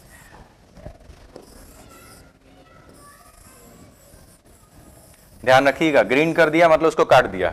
अब चलिए, अब चेंज करने के बारी आ गई। तो फीमेल में देखिए एस्ट्रोजन सेम कर रहा है, ये भी क्या करेगा, ग्रोथ, डेवलपमेंट, मैचुरेशन और फंक्शन, जितने भी सेकेंडरी सेक्सुअल ऑर्गन फीमेल के शरीर में होते होंगे, है ना, जितने भी सेकेंडरी सेक्सुअल ऑर्गन फीमेल के शरीर में होते होंगे, सबके ग्रोथ, डेवलपमेंट, मैचुरेशन, फंक्शन के लिए जिम्मेदार होगा। अब सुन लेते हैं क्या क्या नाम इसमें आ सकते हैं। यानी फीमेल में ओवरी के अलावा जो भी स्ट्रक्चर होते होंगे ना, वो सारे सेकेंडरी होते होंगे, क्योंकि गैमेट यहां प्रोड्यूस होता है, आप उसी को प्राइमरी कहते हो। तो फीमेल में ओवरी के अलावा क्या क्या होते हैं, फैलोपियन ट्यूब सेकेंडरी है, यूट्रस सेकेंडरी है, सर्विक्स सेकेंडरी है, वजाइनल कैनाल सेकेंडरी है, मैमरी ग्लैंड सेकेंडरी है। एक ग्लैंड आता है, एक ग्लैंड और आएगा, उसका नाम होगा बार्थोलिन्स ग्लैंड। ये भी सेकेंडरी है। इन सभी नामों को आपको सुनने का मौका मिलेगा क्लास 12 वाले सिलेबस में, जहां पर ह्यूमन रिप्रोडक्शन करके एक चैप्टर आपको आएगा और जहां पर इन सारे स्ट्रक्चर्स के बारे में डिटेल में पढ़ाई होती है ना। तो बस कीप पेशेंस, वहां तक के लिए पेशेंस रखना है। तो सबसे पहले हम लोग क्या कहेंगे कि जितने भी फीमेल के सेकेंडरी सेक्सुअल ऑर्गन्स हैं, जिसको आप एक्सेसरी सेक्सुअल ऑर्गन्स कहते हैं, जैसे Fallopian tube, uterus, cervix, vaginal canal, mammary gland, Bartholin's gland, इन सबके ग्रोथ, डेवलपमेंट, मैचुरेशन, फंक्शन के लिए यही हार्मोन जिम्मेदार होगा। यानी किस हार्मोन को हम लोग पढ़ रहे हैं, हम लोग हार्मोन यहां पर पढ़ रहे हैं, उसका नाम है हार्मोन हम लोग जिसको पढ़ रहे हैं उसका नाम है एस्ट्रोजन या बीटा एस्ट्राडियोल, जो कह दो। तो पहला लाइन मैंने कर दिया, क्लियर कर दिया है ना, पहला लाइन मैंने क्लियर कर दिया। हाँ बिल्कुल, इसका ओरिजिनल वाले पर डिलीट हो जाएगा, लेकिन फिर तो आपको वो गायब हो जाएगा ना, फिर टेस्टोस्टेरोन गायब हो जाएगा, है ना। इसलिए आपने सजेशन दिया, वो मुझे बिल्कुल जानकारी है, क्योंकि मैं उसको लेकर यहाँ पेस्ट करके आया, इसलिए इरेज नहीं करने दे रहा। तो अगर मैं वहां पर इरेज करूं तो तत्काल हो जाएगा, लेकिन दिक्कत है कि फिर टेस्टोस्टेरोन मिसिंग हो जाएगा, वहीं पर एस्ट्रोजन दिखने लगेगा, तो फिर लोग ज्यादा कंफ्यूज आ जाएंगे, है ना। तो फिर से आते हैं हम लोग सेकंड पॉइंट पर आते हैं हम लोग। तो सेम उसी तरीके से यहां पर शब्द प्रयोग करेंगे, जैसे मेल में सेकेंडरी सेक्सुअल कैरेक्टर्स के लिए जिम्मेदार होता था, वैसे ही फीमेल के भी कुछ सेकेंडरी सेक्सुअल कैरेक्टर्स होते हैं, यानी फीमेल की पहचान हो सकती है। क्या क्या हो सकती है, देखिए कुछ कुछ शब्द मैनिपुलेट कर रहे हैं। जैसे मेल में तो एक्सियल प्यूबिक के साथ फेशियल हेयर्स भी थे ना, फीमेल में सिर्फ एक्सियल प्यूबिक हेयर्स होंगे, फेशियल हेयर्स देखिए माइनस कर देंगे। मेल में क्या कहते थे, मेल की आवाज को लो पिच वॉइस कहते थे ना, फीमेल की साउंड को हम लोग हाई पिच वॉइस कहते हैं, ये लो को हम लोग हाई कर देंगे। मेल में हम लोग एग्रेसिवनेस देखने को मिलता है ना, फीमेल्स में जनरली माइल्डनेस देखने को मिलती है, एग्रेसिवनेस को आप माइनस कर दो माइल्डनेस से। मेल में जनरली कंधे चौड़े हुआ करते थे ना, फीमेल्स में जनरली पेल्विस चौड़े होते हैं, तो ब्रॉडनिंग ऑफ पेल्विस आप कह सकते हो यहां पर। मेल के पैटर्न को आप मेल पैटर्न मस्कुलर ग्रोथ कहते हो ना, फीमेल में मस्कुलर ग्रोथ को आप फीमेल पैटर्न मस्कुलर ग्रोथ कहा करोगे, यानी थोड़ा सा रिप्लेस करने का है। और देखिए फीमेल के कैरेक्टर्स तय हो गए। जैसे कि मेल में फिर से थर्ड वाली लाइन पर आते हैं हम लोग। मेल में भी जो सेकेंडरी यानी एक्सेसरी सेक्सुअल बिहेवियर को कंट्रोल करता था, जिसमें फीमेल के प्रति आकर्षण देखने को मिलते थे, जिसको लिबिडो करके एक शब्द भी देते थे। फीमेल में भी सब कुछ सेम है, फीमेल में भी ठीक उसी तरीके से अट्रैक्शन टुवर्ड्स अपोजिट सेक्स तो कहेंगे, लेकिन यहां पर इसे कोई स्पेशल शब्द नहीं दिया जाता, तो सिर्फ इतने दूर को मैंने काट दिया। मेल में सेम चीज के लिए हम लोग लिबिडो शब्द प्रयोग करते हैं, लेकिन फीमेल में इसके लिए किसी नए शब्द का प्रयोग नहीं किया जाता, तो सिर्फ यहां पर कॉल्ड लिबिडो हमने हटा दिया। मेल में क्या कंट्रोल करता था, स्पर्मेटोजेनेसिस, फीमेल में क्या कंट्रोल करेगा, oogenesis, ओवम प्रोडक्शन। यानी स्पर्मेटोजेनेसिस को हम लोग रिप्लेस कर लेंगे, oogenesis से रिप्लेस कर लेंगे। सिंपल देखिए यहां पर काम इसका भी चल गया। और उसके बाद आते हैं हम लोग, ये तो मैंने आपको पहले ही हिंट दे दिया था कि एस्ट्रोजन के पास से लाइन बिल्कुल नहीं होगा, तो देखिए इस पूरे लाइन को मैंने पूरी तरीके से डिलीट कर दिया, गैप कर दिया, लेकिन एक नया लाइन यहां पर हम लोग जोड़ देंगे। एस्ट्रोजन नाम का हार्मोन करता क्या है ना, कि एफएसएच और एलएच दोनों की मात्रा बढ़ाता है, दोनों की मात्रा बढ़ाता है। क्यों, क्योंकि अभी तो फॉलिकल बढ़ रहे हैं ना, और जब फॉलिकल बढ़ते रहते हैं ना, तो अभी एफएसएच एलएच दोनों की मात्रा चाहिए। यानी देखिए कितना जबरदस्त पॉजिटिव फीडबैक है। एफएसएच एलएच की वजह से फॉलिकल बढ़ रहे हैं, नतीजा एस्ट्रोजन बढ़ रहा है, एस्ट्रोजन जितना बढ़ेगा उतना एफएसएच एलएच और आएगा। ये भी पॉजिटिव फीडबैक मैकेनिज्म दिख रहा है। फिर से मैं रिपीट कर रहा हूं, तो छोटा सा फॉलिकल एफएसएच एलएच की वजह से बढ़ रहा है, और जब फॉलिकल बढ़ेगा तो एस्ट्रोजन इसी में से आ रहा है, और जितना एस्ट्रोजन आएगा उतना एफएसएच एलएच और आएगा। इसी को तो कहते हैं पॉजिटिव फीडबैक मैकेनिज्म। तो देखिए पॉजिटिव फीडबैक यहां से दिख रहा है ना। तो अगला यहां पर पांचों लाइन जो मैंने यहां पर गैप कर दिया, इसके जगह पर बिल्कुल एक नया पॉइंट लिख सकते हैं, इंक्रीज एफएसएच एंड एलएच, है ना, increases FSH and LH and increases LH, खत्म हो गया। यानी बस थोड़े से वर्ड्स आपने यहां पे चेंज किए, लगभग सब कुछ वैसा ही यहां पर नजर आ रहा है ना।